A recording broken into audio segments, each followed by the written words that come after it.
জয় রাম। সংসারে চলার পথে কোনো বাঁধাধরা নিয়ম বা আদেশ ঠাকুর কাউকেই দেননি। সর্বদা নানা আলোচনার মাধ্যমে অনেক উপদেশ দিতেন। সেই উপদেশগুলি ভক্তপ্রভু রোহিণী কুমার মজুমদার শ্রীগুরু শ্রী শ্রী রাম ঠাকুর গ্রন্থে লিপিবদ্ধ করেছেন।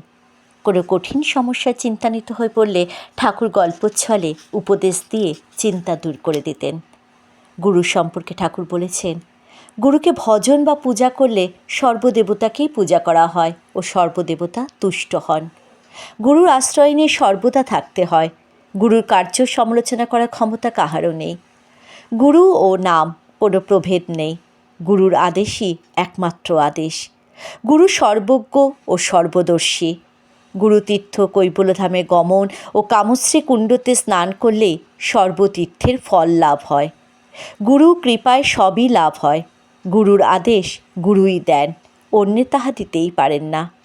গুরুর আশ্রিত ব্যক্তিকে পাপ স্পর্শ করতে পারে না। গুরু পাত্র অনুযায়ী বীজ বপন করেন। গুরুর বীজ নিষ্ফল হয় না। গুরুপদ সেবা অর্থে গুরুর আশ্রয় ভিক্ষা। গুরুর পূজা শিষ্যই করে। গুরুর পূজায় সূচি অসুচি নাই।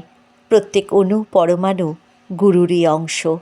জয় রাম, জয় গোবিন্দ।